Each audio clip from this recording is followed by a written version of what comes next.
To begin, let's get a very clear understanding about what we mean by finished medicinal products. When you walk into a pharmacist to buy a pharmaceutical product or a medical device, you walk away with a finished medicinal product.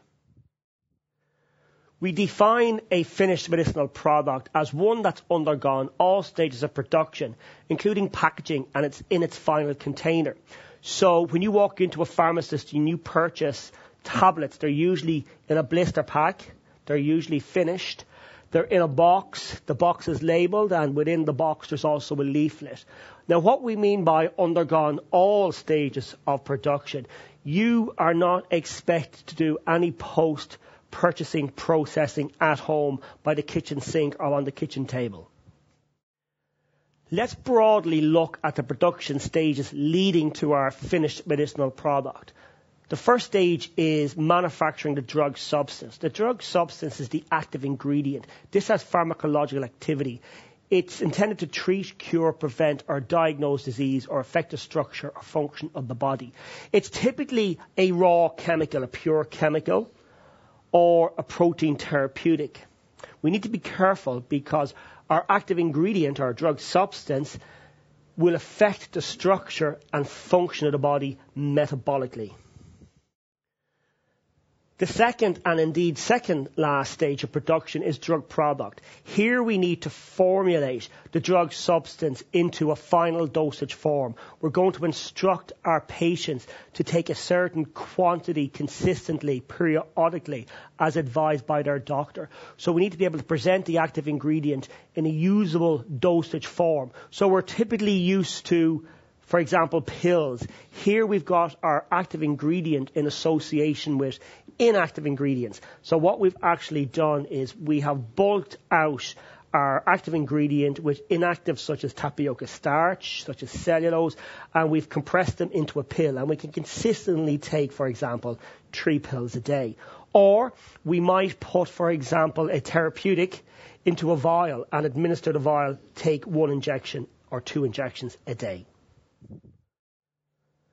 We've made a drug substance, we've formulated it into a drug product, and we've put it into its final packaging and finished the product. So how are drugs administered? Well, routes of medicinal product administration are broadly divided into 3 groups. One is enteral. The substance is given via the digestive tract. 2 is parenteral. The substance is given by other routes other than the digestive tract. And the final group is topical. The substance is applied directly where the action is desired. Let's look at them in more detail. Let's first look at enteral medication. Enteral medication is any form of administration that involves any part of the gastrointestinal tract. So we're talking about the mouth, we're talking about the stomach, we're talking about the duodenum, and we're talking about the rectum.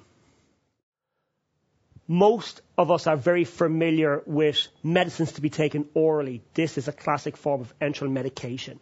So we're used to pills and tablets, these oral solid dosage forms. We're also used to liquid suspensions, taking them on a spoon, and also we're able to take certain medicines using oral drops.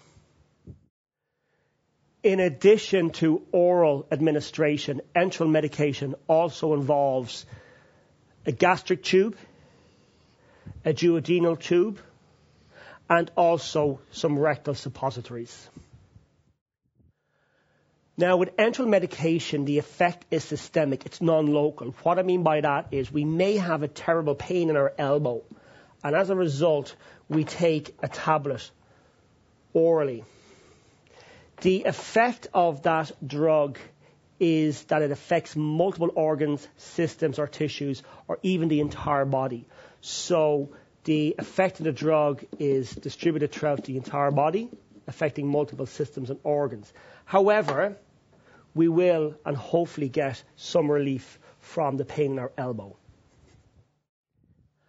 Let's now look at parenteral medication. With parenteral administration, the substances are given by routes other than the digestive tract. That's what we mean by parenteral. It's not via the digestive tract. For example, nasal sprays for influenza vaccines and a typical inhaler.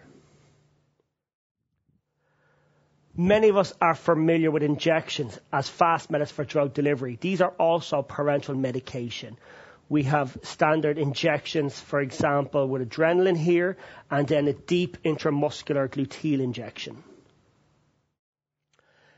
Many of us also are familiar and may have seen intravenous therapy in hospitals. Intravenous means the giving of liquids directly into the vein, hence the word intravenous. This would be your standard intravenous line we're probably all familiar with, and this is the typical equipment arrangement necessary for the delivery of substances directly into the vein. We also have subcutaneous injections, and these are useful for giving an injection of a fluid or a solid pellet deep under the skin. It's quite useful using a special needle to inject implants for special drug delivery purposes. Now, enteral medication is typically systemic. Parenteral medication is typically systemic. Topical medication, the desired effect is local. With a topical medication, it's applied directly to a body surface, such as the skin or mucous membranes, such as the eyes, ears, and throat. So just to illustrate, we'd be typically used to antibiotic eye drops given locally into the eye to treat an infection. Similarly, with ear drops, perhaps to break up wax. And this is a bug bite relief. And finally, another form of a finished medicinal product is a transdermal patch. A transdermal patch or skin patch is a medicated adhesive patch that's placed on the skin to deliver a specific dose of medication through the skin and into the bloodstream. So these particular patches, the desired effect is systemic, but also the desired effect could also be local.